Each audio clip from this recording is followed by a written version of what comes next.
I'm going to switch to English because we have a guest here. Agora eu vou mudar para o inglês, porque nós temos um convidado. É muito bom estar aqui com vocês. Eu acredito que isso esteja funcionando. Meu nome é João Lucas Santana. Eu sou diretor de marketing para os serviços financeiros da ThoughtWorks da América Latina. E hoje eu estou aqui com meu amigo Mike Mason. Eu sou o diretor da ThoughtWorks. Estou muito feliz por estar aqui. E o nosso foco, a nossa empresa é uma empresa de consultoria. Ajudamos os nossos clientes a integrar a engenharia de software, entre outras coisas, com produtos incríveis para os nossos clientes, para oferecer aos clientes. Estamos nessa operação há mais de 30 anos, com mais de 10 mil pessoas globalmente. E hoje nós viemos do Canadá e apesar de já visitei o Brasil, estamos aqui por um bom período. E nós temos um escritório em Porto Alegre, em Recife. E o ano passado eu fui a um casamento que foi numa cidade muito maravilhosa. Eu amo o Brasil. E aqui na região, para aqueles que não nos conhecem, estamos aqui já no Brasil, no Chile, no Equador. Eu estava no Chile, acabei de voltar. Nós temos planos na América Latina. Temos clientes nos mesmos países, no Chile, Equador e Brasil, e também no México, no Peru, Colômbia, e algumas vezes outros países como Guatemala. Depende da necessidade do cliente. Devido a isso, devido a essa presença global e a local aqui no mercado, a gente vê o que está acontecendo em todo o mundo, quais são os desafios atuais em relação ao mercado local, e nós trouxemos hoje alguns casos mostrando como as empresas estão enfrentando esses desafios usando a IA, que é o tópico. E uma das coisas que queremos trazer aqui para vocês são alguns desafios e alguns aspectos que essas empresas estão abordando usando a IA. E a primeira, eu acredito, como muitos de vocês já estão familiarizados há alguns anos, quando queríamos, por exemplo, mudar o nosso limite do cartão de crédito, era algo muito chato. Você tinha de ligar para o banco, para o gerente, para mudar o limite do seu cartão. E há alguns anos, eu acho que todos sabem que alguns bancos chegaram e ofereceram experiências muito melhores, experiências customizadas. Você somente tinha que pegar o seu telefone e mexer na tela para diminuir ou não aumentar ou diminuir o limite, o que era muito fácil interagir com os bancos. Há algo muito grande que vai além dessa experiência. Muitos de vocês já estão familiarizados com isso. E outra coisa é a pressão para lançar novos produtos. Agora, nós temos muitos produtos em relação a esse setor financeiro, devido a todo esse ecossistema de como ele está operando, que nos permite a estar com outros produtos através de plataformas.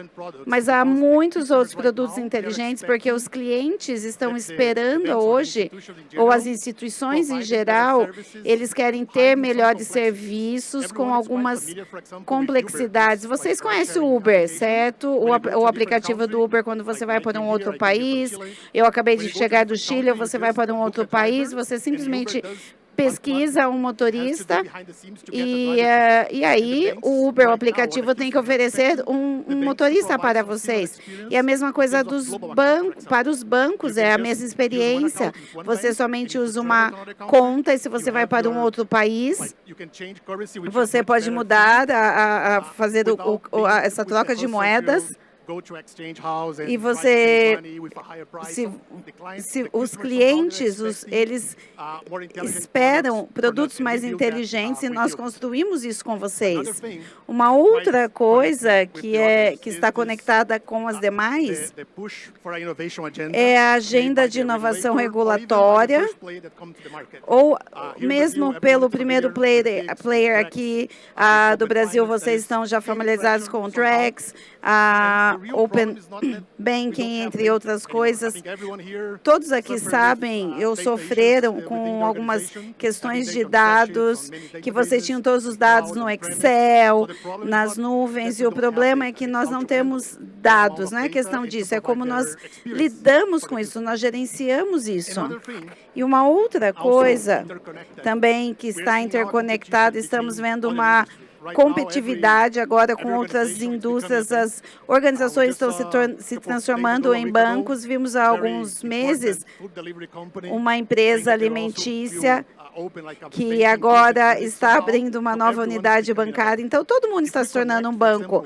Se nós nos conectarmos com outras coisas como Open Finance, se você tiver uma empresa de varejo, por exemplo, que tem uma boa experiência com as plataformas digitais que se conectam com 2 ou 3 bancos, todos têm várias contas em vários bancos e eles podem oferecer uma experiência melhor com somente um único aplicativo, que também é algo bem grande.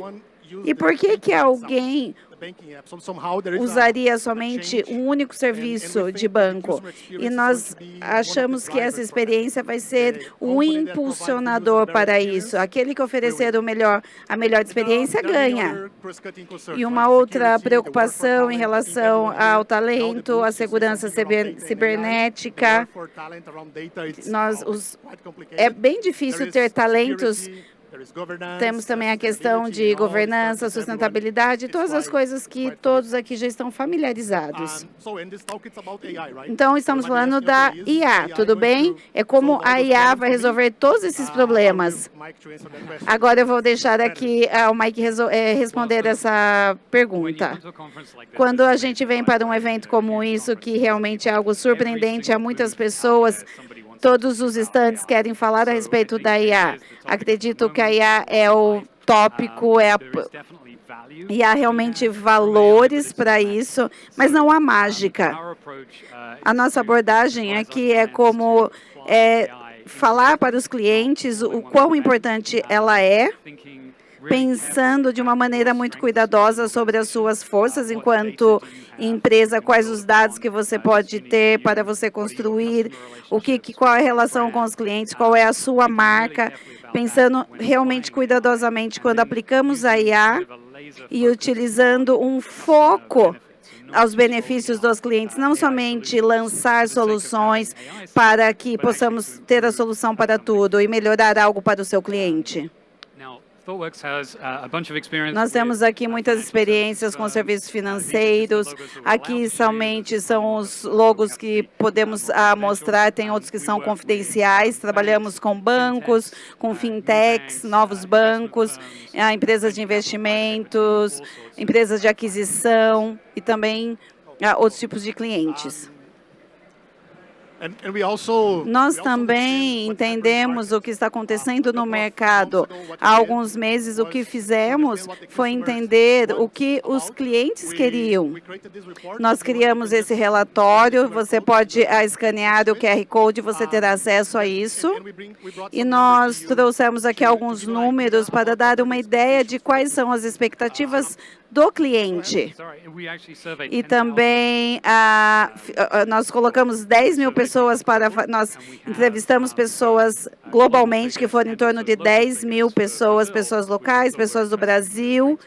Então, por isso que nós achamos interessante trazer isso para vocês. Esse número é do Brasil. Me corrija se eu estiver errado.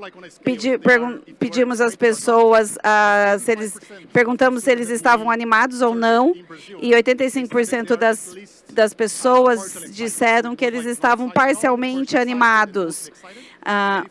E isso foi 85%, foi um número bem específico, porque Brasil e Índia tiveram quase o mesmo número, e na Índia foi 90%, pelo menos parcialmente animados em relação ao uso da inteligência artificial generativa. Usamos que também 42% de consumidores tinham mais sorte e esperavam mais inovação, queriam uma melhoria, algum tipo de customização, e eles estavam realmente animados em relação a isso, mas 91% disseram que eles estavam preocupados em relação ao uso da inteligência artificial generativa em relação à segurança cibernética, entre outras coisas, e 93%, isso são números muito grandes, tinham preocupações éticas em relação a isso. Nós vimos essas questões nas mídias, também há preocupação sobre os dados que são utilizados sem o consentimento, que há má informação, a questão do plágio, e pessoas ainda que podem sofrer com isso, e também um conteúdo prejudicial.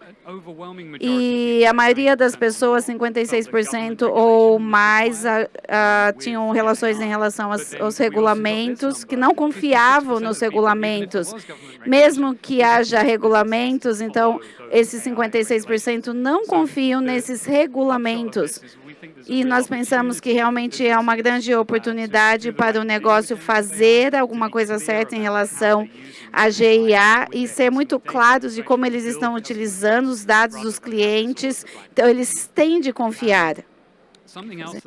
Outra coisa que nós percebemos de forma repetida, eu estava na conferência do Google alguns meses atrás em Las Vegas e estavam fazendo uma mesa redonda de executivos. Eram pessoas que não se conheciam, elas tinham que conversar, compartilhar histórias. Eu perguntei quantas pessoas têm um caso de uso da inteligência artificial generativa.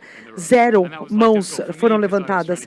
E aí eu falei assim, como eu queria falar que as pessoas conversassem, foi bom, porque a gente falou das dificuldades da produção, de colocar na produção a inteligência artificial generativa. Tinha essa prontidão, né, para fazer todos os pré-requisitos, para realmente ter os dados certos nas plataformas, para você utilizar a inteligência artificial. Fizemos parcerias com a revisão de tecnologia do MIT, fizemos outro relatório, nós temos o código aqui, e foi também sobre como as pessoas estão modernizando os dados com essa estratégia.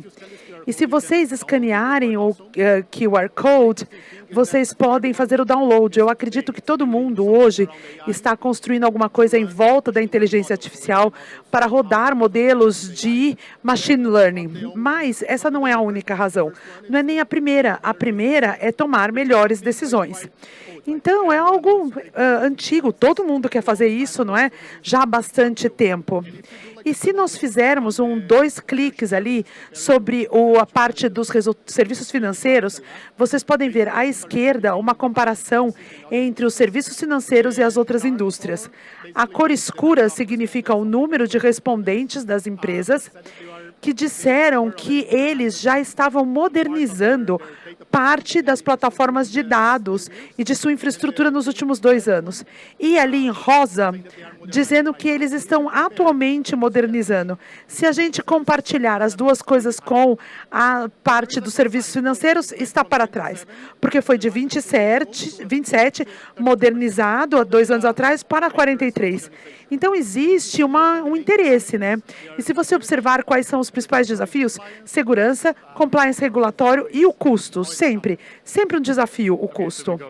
Então, nós temos os desafios comerciais, que começamos com as expectativas altas do cliente, a modernização e a prontidão da inteligência artificial, e desafios para a indústria financeira.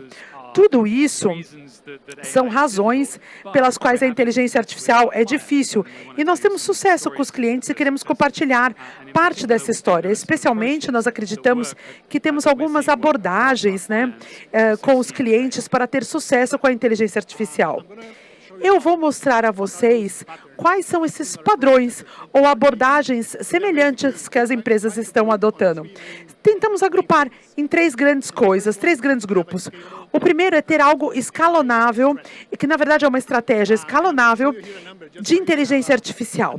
Vou mostrar para vocês entenderem um dos nossos clientes da Ásia, um player bastante importante no ecossistema de pagamento instantâneo. Eles têm hoje 14 bilhões de transações por mês. E sim, esse número está certo, 14 bilhões de transações por mês, pagamentos instantâneos. Se eu não estiver errado, o Pix é 5 bilhões. Eles estão planejando, nos próximos 5 anos, chegar a 30 bilhões de transações por mês, 1 bilhão de transações por dia. É muita coisa. Uma plataforma, rodar isso é incrível.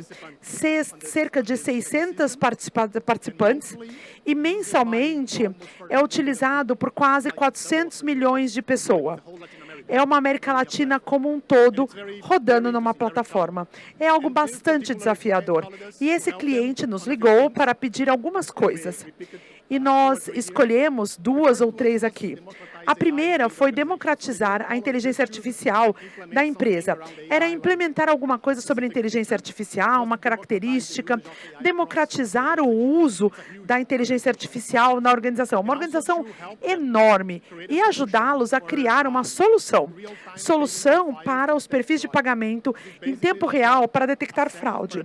São parâmetros que toda vez que alguém faz uma transação, parâmetros são detectados. Quem é, que horas do dia, o valor da transação, quais dispositivos, geolocalização, se o valor da transação é mais ou menos condizente com ali o que eu gasto sempre. São vários parâmetros que rodam em tempo real.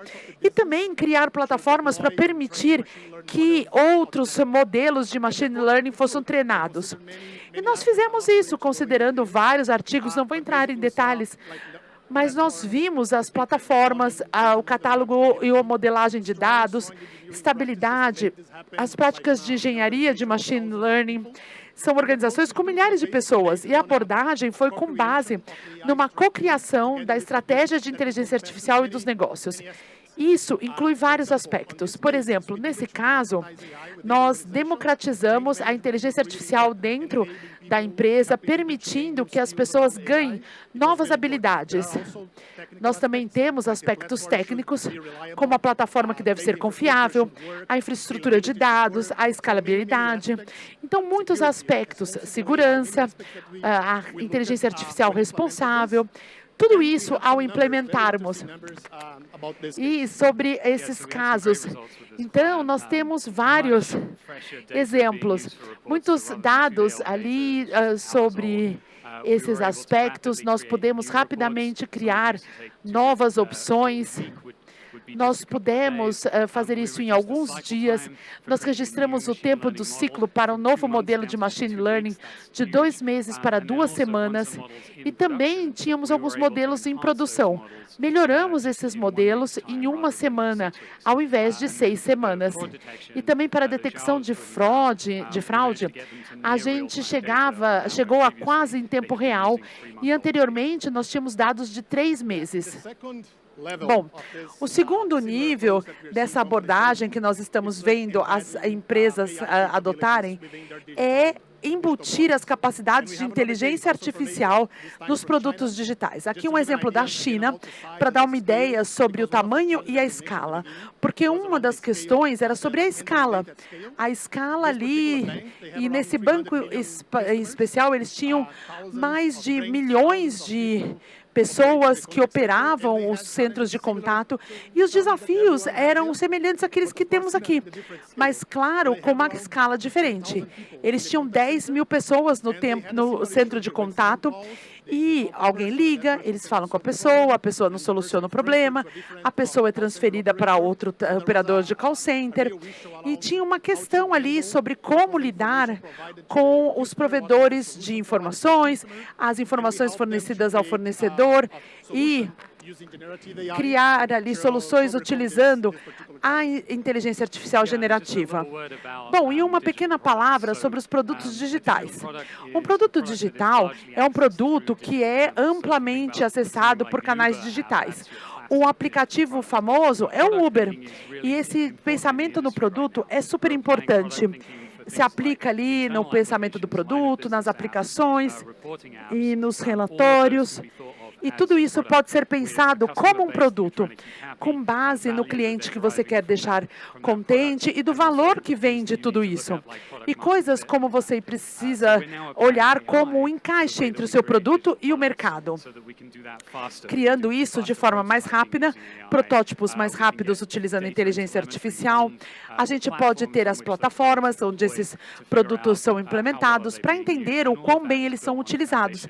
E tudo isso é feito numa plataforma ágil. Para esse banco, o que nós fizemos foi o seguinte: a solução foram chamadas que foram registradas, né, regravadas, transcritas e alimentadas localmente em uma LLM.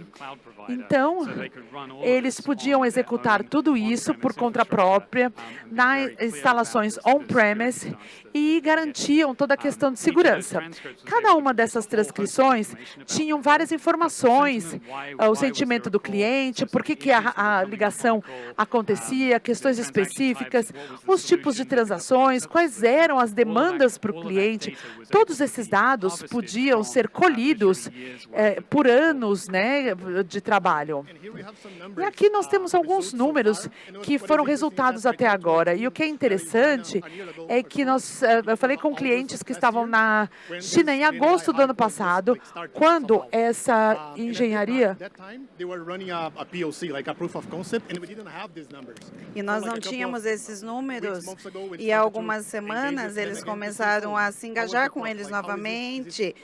Como isso está funcionando agora? E eles trouxeram esses números, eles administraram reduzir o tempo que foi transferido de uma pessoa para outra, e 33% e 25% de redução em reclamações secundárias. A pessoa reclama sobre alguma coisa e depois sobre a mesma coisa, e depois a satisfação em relação aos operadores. Pedimos para que eles dessem uma nota em relação à experiência utilizando essa ferramenta de Copilot, e o score foi de 8,6 de 10. E também em relação às melhorias sobre as questões de inspeção internamente.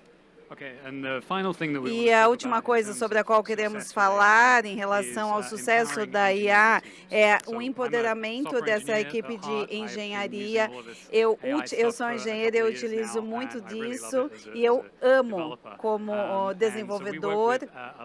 E nós trabalhamos muito com organizações que é uma marca pública, e eles querem que nós os ajudemos com isso. E o que nós fizemos foi trabalhar com eles e passamos por todos os processos do que eles têm, desde da criação, da definição, de tudo.